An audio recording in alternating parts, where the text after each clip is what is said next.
Muchas gracias por escucharnos. Si te gustó la historia, compártela, suscríbete al canal y deja tu like. Salvó a su empresa de una trampa. Lo perderás todo para el tercer trimestre. Su voz se abrió paso en la sala de juntas como una cuchilla. 200 ejecutivos, abogados y accionistas se giraron.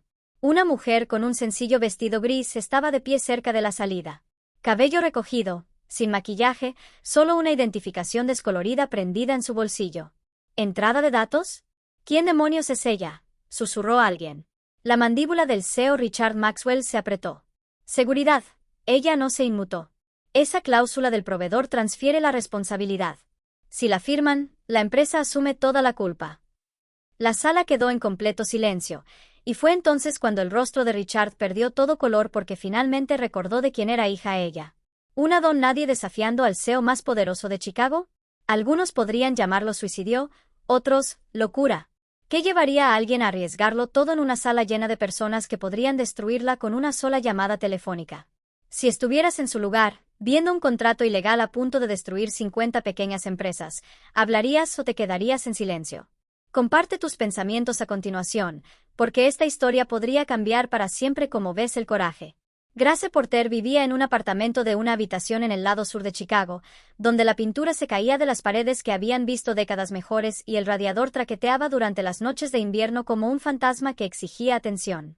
A sus 34 años, se movía por la vida con la invisibilidad deliberada de alguien que había aprendido que ser notado significaba ser herido. Su cabello castaño, que mantenía en una simple cola de caballo, había perdido el brillo que una vez tuvo en otra vida.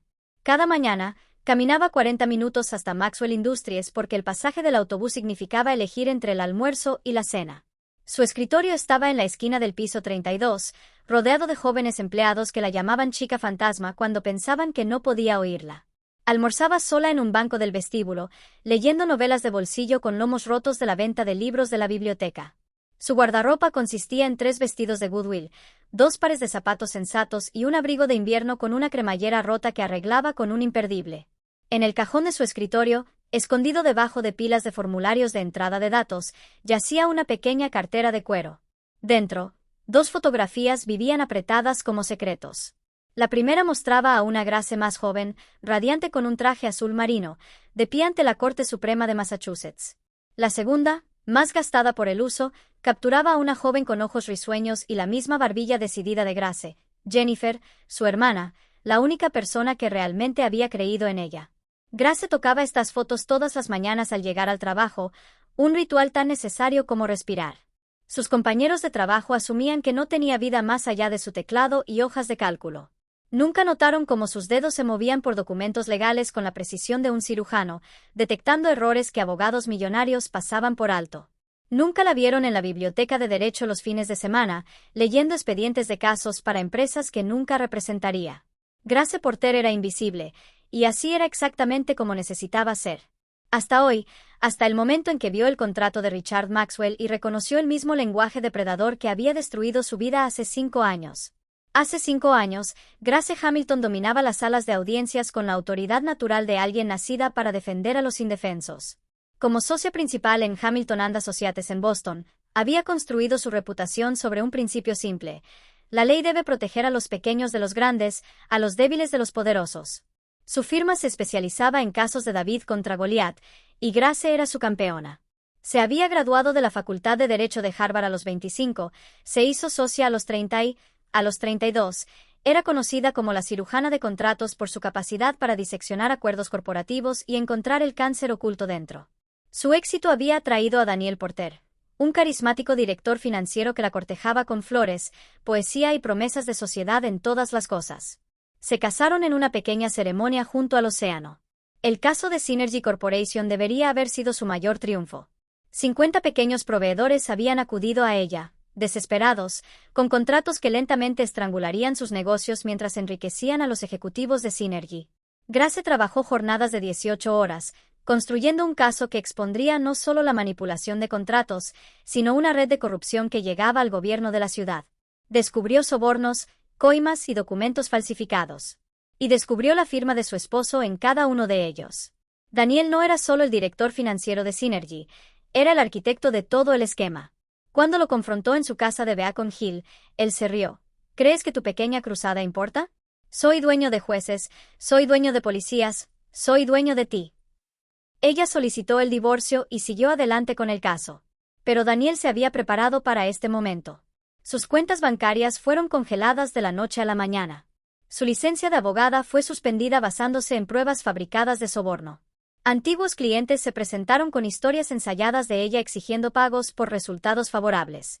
Jennifer fue la única que la apoyó, su hermana menor, recién salida de la Facultad de Derecho, preparándose para unirse a la firma de Grace.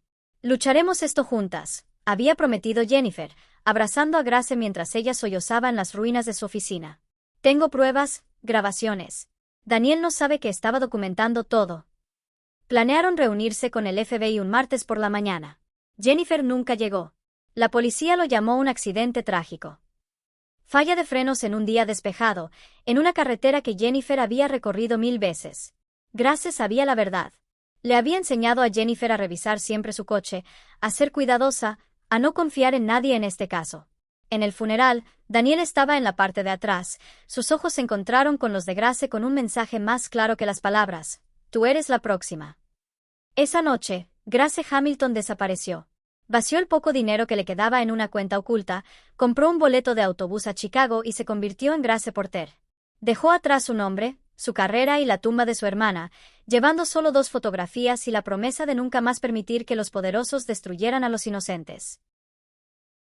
La risa de Richard Maxwell resonó en la sala de juntas como un vidrio que se rompe. Seguridad. Saquen a esta mujer delirante inmediatamente. No tenemos tiempo para fantasías inducidas por la pobreza. La jefa de recursos humanos, Susan Blake, se puso de pie con disgusto teatral. Señorita Porter, violó el protocolo de la empresa al entrar a una reunión solo para ejecutivos.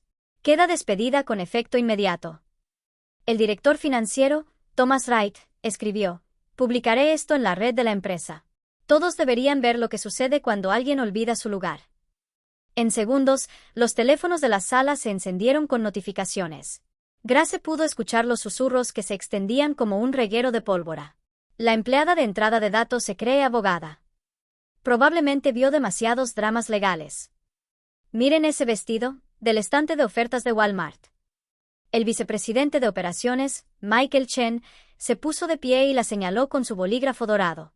Por eso necesitamos estándares de contratación más estrictos. Estamos dejando entrar a gente que apenas puede deletrear, contrato, mucho menos entender uno. Las burlas se hicieron más fuertes, más viciosas. Sara Martínez, la jefa de marketing, se desplazó por su tableta. Encontré su LinkedIn. Abandonó la universidad comunitaria, sin experiencia legal, trabajo anterior, cajera de supermercado. La sala estalló en carcajadas. Probablemente cree que la jueza Judy es un tribunal real, gritó alguien. Richard levantó la mano para pedir silencio, su voz goteando preocupación falsa. Señorita Porter, entiendo que las personas en su situación puedan sentirse desesperadas por ser notadas, pero interrumpir reuniones ejecutivas con su imaginación no es la manera. Quizás debería concentrarse en encontrar un nuevo trabajo que se adapte mejor a sus capacidades limitadas. Sacó un formulario de despido, firmándolo con un floreo. De hecho, permítame ayudarle con eso. Le arrojó el papel a los pies. Enmárquelo. Cuélguelo en cualquier estudio que esté alquilando. Que le recuerde lo que sucede cuando intenta ir más allá de su posición. La transmisión en vivo había llegado a más de 500 espectadores dentro de la empresa. Los comentarios inundaron, cada uno más cruel que el anterior. Envíenla de vuelta a la sala de mecanografía. La reina del bienestar quiere atención. La seguridad debería sacarla arrastrando por esa cola de caballo barata. Grace se inclinó lentamente, recogiendo el papel de despido. Sus manos permanecieron firmes, aunque por dentro, recuerdos de otra humillación pública se estrellaron contra ella. Pero esta vez era diferente. Esta vez no huía. Thomas Wright se acercó, su colonia abrumadora. ¿Sabes qué? Creo que nos debe una disculpa a todos por hacernos perder el tiempo, por insultar nuestra inteligencia, por creer que pertenecía a esta sala. La multitud murmuró, de acuerdo. Richard sonrió. Excelente idea, señorita Porter. Discúlpese con todos aquí y la seguridad la acompañará suavemente. Niéguese y me aseguraré de que nunca más trabaje en esta ciudad. Aunque, honestamente, ¿quién la contrataría de todos modos? Grace se encontraba al borde de la rendición, la determinación temblaba en sus manos. Los rostros a su alrededor se difuminaron en una masa singular de desprecio, sus risas resonando como el día en que había estado en un tribunal de Boston viendo cómo su vida se desmoronaba. Sus piernas se sentían débiles, su garganta apretada por las lágrimas no derramadas. ¿Qué estaba haciendo? Jennifer se había ido. Su carrera era cenizas. Ahora era una don nadie, solo Grace Porter, el fantasma que ingresaba datos y almorzaba sola. La elección inteligente era disculparse, escurrirse, sobrevivir un día más en la oscuridad. Dio un paso hacia la puerta, su cuerpo tomando la decisión que su mente no podía. Esta ya no era su lucha. Esta no era su gente para salvar. Que Maxwell los destruyera a todos. ¿Qué le importaba a un fantasma? Su bolso de cuero desgastado se deslizó de su hombro, derramando su contenido por el pulcro suelo. Los bolígrafos rodaron como pensamientos que huían. Pero fue el pequeño cuaderno lo que cayó abierto, revelando una escritura que detuvo el corazón de Grace, la escritura de Jennifer, cuidadosa y precisa como siempre, en una página fechada 2 días antes de su muerte. Grace, recuerda lo que me enseñaste. La ley no se trata de poder o posición. Se trata de proteger a quienes no pueden protegerse a sí mismos. Cuando sientas ganas de rendirte, recuerda por qué empezamos. Recuerda que cada pequeño empresario, cada familia que depende de contratos justos, cada persona aplastada por la codicia corporativa necesita a alguien que los defienda, incluso si esa persona está sola. Especialmente entonces. No los dejes ganar, Grace. Con amor, Jenny. Sé que querrás huir cuando las cosas se pongan difíciles. Es entonces cuando necesitas plantar los pies y luchar. Eres más fuerte de lo que crees. Grace se arrodilló, recogiendo los objetos esparcidos con manos temblorosas. El cuaderno se sintió cálido en sus manos, como si Jennifer lo acabara de dejar. Casi podía escuchar la voz de su hermana, ver su expresión decidida durante las noches en la oficina preparando informes para casos que no pagaban nada pero lo significaban todo. Jennifer, que a los 25 años había elegido la justicia por encima de las ofertas de trabajo de las empresas corporativas. Jennifer, que murió porque no se quedaría en silencio. Grace se levantó lentamente, la carta de despido aún en una mano y el cuaderno en la otra. Miró a Richard Maxwell, a Thomas Wright, a todos los depredadores con trajes caros y vio el rostro de Daniel en cada uno de ellos. Hombres que creían que el poder era su derecho de nacimiento, que aplastaban a los inocentes para obtener ganancias y dormían plácidamente en sábanas de algodón egipcio. Su voz, cuando salió, tenía un timbre diferente. No el susurro de Grace Porter, sino el acero de Grace Hamilton. Tienen 5 minutos para retirar este contrato antes de que lo haga pedazos, pieza por pieza, frente a todos aquí. La sala quedó en silencio. El rostro de Richard enrojeció. ¿Seguridad, ahora? Pero Grace ya se estaba moviendo, no hacia la puerta, sino hacia la pantalla de presentación donde el contrato brillaba con una fuente de 40 puntos. Grace se dirigió a la pantalla de presentación con la fluidez y confianza de alguien que había comandado miles de salas de audiencias. Sus dedos encontraron el puntero láser que Richard había dejado caer, y comenzó a diseccionar el contrato con precisión quirúrgica. Sección 47b, subsección 3. La falta de entrega dentro de los plazos especificados, incluyendo, entre otros, actos de fuerza mayor, disputas laborales o interrupciones en la cadena de suministro, resultará en la pérdida inmediata de todos los activos prometidos como garantía. Traducido del lenguaje legal. Si un tornado golpea su almacén, Maxwell Industries es dueña de su negocio. Hizo clic en la página siguiente. Sección 12a. La exclusividad se extiende a todos los productos actuales y futuros, innovaciones y propiedad intelectual desarrollada durante o después del periodo del contrato. Lo que significa que si inventas algo dentro de 20 años, Maxwell ya es dueño de ello. El punto láser rodeó otra cláusula. Y mi favorita personal, sección 33c. La resolución de disputas se llevará a cabo exclusivamente en los tribunales elegidos por Maxwell Industries, con todos los honorarios legales a cargo del proveedor, independientemente del resultado. Estás renunciando a tu derecho a una representación justa. Thomas Wright dio un paso al frente, su confianza vacilante. Está malinterpretando el lenguaje comercial estándar. Estas son protecciones estándar de la industria. Grace se giró y, por primera vez en 5 años, sonrió. La sonrisa que había puesto nerviosos a los abogados oponentes. ¿Estándar de la industria? La ley antimonopolio Sherman no estaría de acuerdo. Tampoco la Comisión Federal de Comercio. Este contrato viola al menos 17 estatutos federales y 43 regulaciones estatales. ¿Quiere que los cite individualmente, señor Wright, o debería empezar con las sanciones penales? Una joven abogada en la parte de atrás, Amy Collins, jadeó audiblemente. Espere, esa voz, esa técnica. Sacó su teléfono, sus dedos volando por la pantalla. Su rostro se puso blanco. Oh, Dios mío, es ella. Es Grace Hamilton. El nombre se extendió por la sala como una corriente eléctrica. La abogada de Boston, la que derribó a Synergy, pero desapareció. Dijeron que la inhabilitaron. Grace metió la mano en su cartera, sacando una pequeña tarjeta que había llevado consigo todos los días durante 5 años. Su carné del Colegio de Abogados de Massachusetts, aún válido, aún con su fotografía de cuando la esperanza vivía en sus ojos, Grace Hamilton, abogada, número de colegiado 387-7451. Y sí, soy la que escribió la Ley de Responsabilidad Corporativa, House Bill 2847, la misma ley que hace que contratos depredadores como este sean castigables con hasta $100 millones en multas y 10 años en prisión federal. Sacó su teléfono y lo puso en altavoz. La sala lo escuchó sonar 1, 2 veces, antes de que una voz familiar respondiera. Jim Patterson, fiscal de distrito. Jim, soy Grace Porter. Tengo la evidencia de Maxwell que estabas esperando. Grace, hemos estado esperando. ¿Cuántos testigos? Unos 200, todos transmitiendo en vivo. Perfecto. Las unidades ya están en posición. Danos 10 minutos para asegurar el edificio. Las sirenas se hicieron audibles en la distancia, haciéndose más fuertes. El rostro de Richard Maxwell había pasado de rojo a gris. Esto es una trampa. No pueden incriminarme por contratos disponibles públicamente. Reporto actividad criminal cuando la descubro. La voz de Grace se mantuvo tranquila. Profesor, no he hecho nada ilegal, señor Maxwell. A diferencia de usted. Los siguientes 15 minutos se desarrollaron como un desastre coreografiado. Agentes del FBI inundaron la sala de juntas, sus insignias brillando, sus voces ordenando a todos que permanecieran sentados. Las demandas de Richard Maxwell por su abogado fueron recibidas con los derechos Miranda. El intento de Thomas Wright de borrar archivos de su teléfono fue detenido por un agente que lo había estado observando durante los últimos 3 meses.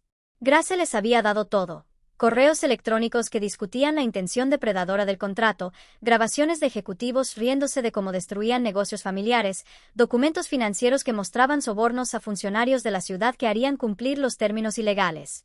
La jefa de recursos humanos, Susan Blake, permanecía inmóvil en la mesa de conferencias, su carta de despido para Grace aún brillando en la pantalla de su computadora portátil. No lo sabía, susurró a nadie en particular. Lo juro, no lo sabía. Pero ella sí lo había sabido. Todos lo habían sabido. Simplemente no les había importado. Mientras los agentes se llevaban a Richard esposado, Grace se dirigió a la sala por última vez. Hace 3 meses, 52 pequeñas empresas vinieron a mí. Empresas familiares construidas durante generaciones, ahora enfrentando la destrucción porque confiaron en las personas equivocadas. No podían permitirse abogados, no podían permitirse luchar, así que luché por ellos de la única manera que pude, desde dentro. Miró cada rostro, memorizando la vergüenza, el miedo, la incipiente comprensión de lo que se habían convertido. Cada risa, cada insulto, cada momento que pasaron burlándose de mí en lugar de leer el contrato que estaban a punto de aprobar, todo está grabado. No para demandas, no para venganza, sino para que puedan verlo más tarde y preguntarse, ¿cuándo me convertí en alguien que se ríe del dolor de otro ser humano? ¿Cuándo decidí que el poder significaba permiso para destruir? Grace recogió su viejo bolso de cuero, guardando el cuaderno de Jennifer dentro. El agente principal del FBI se acercó a ella con una lista de preguntas, pero ella negó con la cabeza. Todo lo que necesitan está en los archivos que envié. Testimonios, pruebas, grabaciones. Yo he hecho mi parte. Caminó hacia el ascensor, pasando junto a Amy Collins, la joven abogada que la había reconocido. Amy le agarró la manga. Señorita Hamilton, espere. Estudié sus casos en la Facultad de Derecho. Usted era mi heroína. Cuando desapareció, pensé, todos pensamos, que se había rendido. Grace retiró suavemente la mano de Amy. Sí me rendí, por un tiempo. A veces el mundo te rompe tan completamente que desaparecer parece la única opción. Miró de nuevo a la sala de juntas, donde los ejecutivos estaban en varias etapas de shock y detención federal. Pero luego recuerdas por qué empezaste. Recuerdas por quién luchas. Y te das cuenta de que la dignidad no se trata de ganar o perder. Se trata de mantenerse firme, incluso cuando estás solo. Las puertas del ascensor se abrieron con un suave tintineo. Grace entró, pulsando el botón del vestíbulo. Mientras las puertas comenzaban a cerrarse, escuchó la voz de Amy. ¿Qué hará ahora? Grace pensó en Jennifer. En la tumba que nunca había podido visitar, en la vida que había perdido y la vida que había construido de sus cenizas. Ahora me voy a casa. Las puertas se cerraron ante la vista de Amy Collins, más erguida, regresando a la sala de juntas con un nuevo propósito en su paso. Quizás una persona que recuerda su dignidad vale más que 100 que aprenden su vergüenza. La tarde de Chicago era fresca y brillante cuando Grace salió de Maxwell Industries por última vez. Un taxi esperaba en la acera, con el motor en marcha.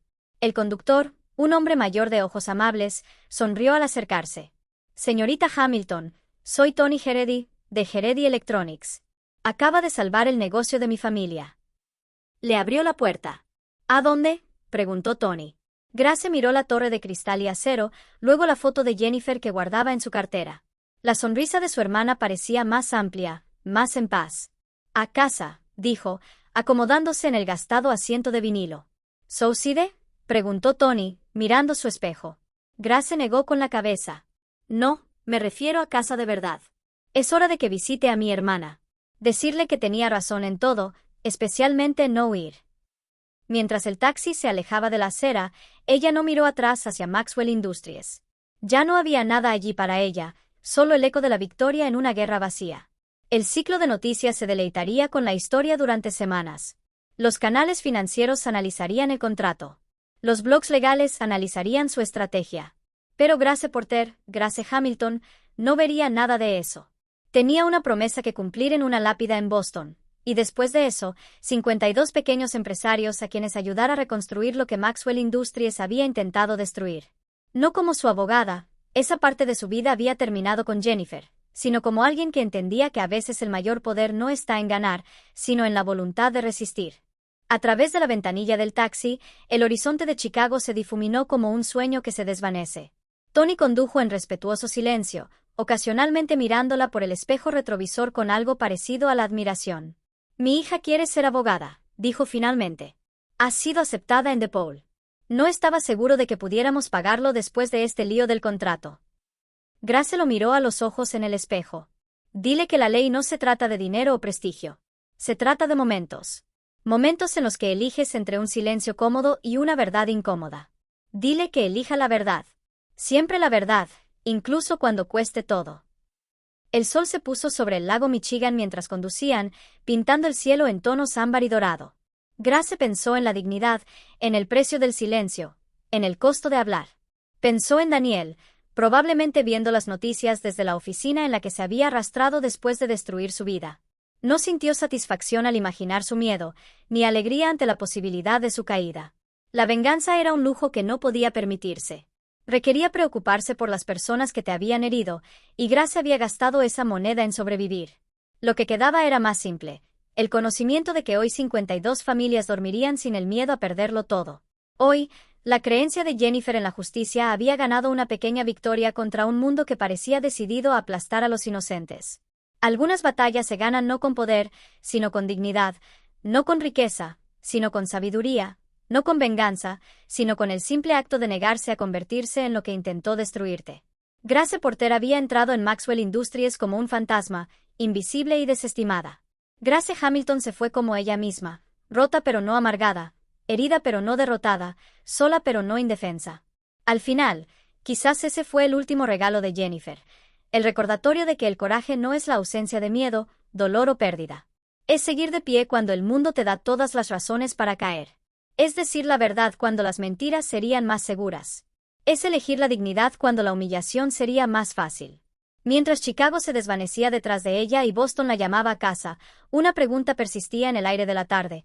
Si fueras ella, después de todo lo quitado, todo lo perdido, todo lo soportado, ¿perdonarías o el peso de la injusticia te forjaría en algo más duro, algo más frío, algo menos de lo que estabas destinada a ser? La respuesta espera en todos nosotros. En cada momento elegimos entre el silencio y el habla, entre la dignidad y la destrucción, entre quienes somos y quienes el mundo intenta que seamos. Elige sabiamente. Jennifer querría que eligiera sabiamente. Muchas gracias por escucharnos. Si te gustó la historia, compártela, suscríbete al canal y deja tu like.